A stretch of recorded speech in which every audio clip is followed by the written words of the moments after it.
I got into photography before I ever started making videos, and at some point I started doing professional photography, and doing photography in my own free time has really lost its luster, and now I hardly do it at all. I've always been somewhat interested in trying film photography, but always felt like there was so much barrier to entry that I never really gave it a shot. But a few months ago, my girlfriend got me this super simple point and shoot Kodak film camera that could not be more simple. It's basically a reusable disposable camera that you can put whatever film stock you want to in. So I filled it up with film, took it on a trip with us, and then sent the film off. And somewhere along the way of filling up this roll of film, I remembered that the film camera that I have sitting on a shelf is actually a functioning film camera, and I did fill up a roll of film some years ago. So I found that roll of film and sent that off as well. Since this was my first 2 rolls of film, I splurged and got prints made and everything. And when the package arrived, I could not be more excited to take a look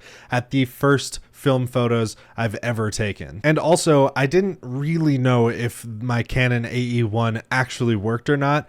It's a camera I got at a pawn shop for like $10, and I got the lens for like $40 on eBay. And if you think that's a crazy price for a Canon AE1, it is. That's why I thought it wasn't going to work. So I took a look at my film roll from 2018 on that camera first. And I have to say, this experience was so cool for so many reasons. First of all, it was super nostalgic to be looking at physical photos in an album like this. Growing up, we always had disposable cameras on vacations, so this felt very cool to do again. And these photos being so old, it was like a time capsule to what I was up to in the summer of 2018. I'm also just so excited that this camera actually works. And I am so stoked on some of these photos that I really want to continue in the film photography hobby. Now, this is not technically something that I've spun, but I am planning to make a follow-up video about film photography. This was kind of a one-off, just I wanted to share the experience of looking through these photos for the first time because I think it's a really cool experience. And it's really unique. It's something we don't get anymore. There's not a lot of opportunities to take a photo and not be able to immediately see if it's good or not, and not want to take another frame to try to get another photo of the same thing. So it's really a cool medium to be able to take photos and be so limited on how many photos you can take and have no clue whether or not they are good or not. And it's also really cool because for this roll of film specifically, a lot of these photos were taken while we were taking photos digitally as well, and it really took me back to those days and seeing the digital counterparts and just seeing how cool the film versions came out as well. And obviously by some of these, I think you can tell I have a lot to learn with the settings on the camera and everything, just kind of learning how the light meter truly works and learning the limitations of this lens, camera, and whatever film stock I put in the camera. And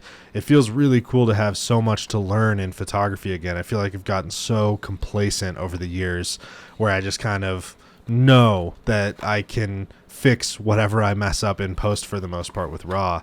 But with film, it's kind of set in stone. You know, you kind of get what you get. And I love this double exposure that just accidentally happened, or I'm not sure if it's through a window or what, but it's a really cool photo. And then it was time to look at my much newer but still very exciting film roll from the Kodak H35. And I was super excited to look at this film roll as well because this is the first time in quite a long time that I was just genuinely enjoying taking photos again. I was just taking photos of random stuff, and it felt like the first time I got a DSLR again. I was just messing around with a new camera, and it was so fun. And of course, there's a little bit of nightmare fuel, but you know, we can move on from that. And it's so cool because this is a color roll of film, and I feel like it just makes everything feel older and more nostalgic. And I just love how so many of these photos came out. Just like with the other camera, there's still definitely a lot to learn here. I ended up accidentally covering the lens with my finger like so much, and it's so annoying. Like that one is kind of ruined because of it. And, you know, that's just a learning curve. That's part of what we need to figure out with a new camera. I mean, it just makes everything look so nostalgic and so cool. And I really, really enjoyed using this camera. I think there's something so cool about not knowing what a photo might look like in the end, especially with this camera where you have the only control you have is whether or not you use flash. Otherwise, everything is preset for you. And it's just so cool to see how those photos came out. And while it's not 6 years old, this was like a month in between taking a lot of these photos and me seeing them for the first time, which is also just so out of the ordinary for photography today. And so I am really enjoying film, and I think it's exactly what I need to reignite the spark for photography for me. There's something so meditative about the mechanical process of turning the crank and hitting the shutter button. It feels so real, like you're really doing something, versus a digital camera now. You can just turn off it making sound at all, and it can just be completely silent, and you're just ripping thousands of photos without even thinking about it. So making a lot more of a intentional practice out of photography has been really enjoyable, and I'm really looking forward to doing it more. And so I decided to take out a roll of film that I thought was going to be color film, but it turns out that it is black and white film.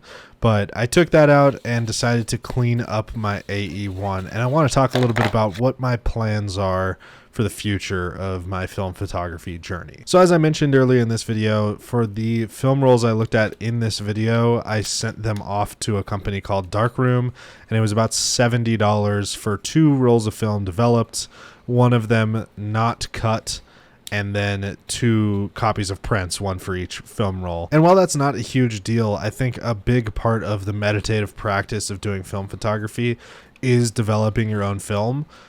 It also does make it cheaper, but I think more than cost effectiveness, I want to try developing my own film because it's kind of the next creative part of film photography from my understanding. There's a lot that you can do in the film development and scanning process that changes how the photos come out in the end. One interesting note is that this was carved on the bottom of the camera. It says RML 9469. I was hoping maybe it had something to do with the year that somebody bought this camera, but not to my knowledge. But my plan is to clean this camera up, which actually ended up turning out really great. It's in a lot better condition than I originally thought. It was just pretty dirty.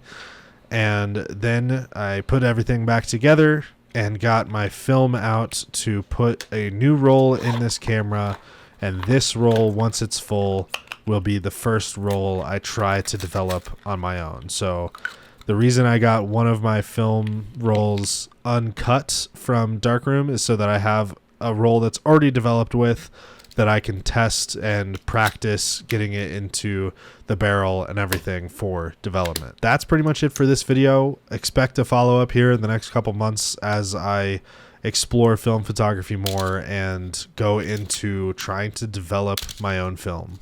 I hope you guys enjoyed, and I'll see you guys in the next one. Until then, do the right thing, good vibes only, and never stop creating.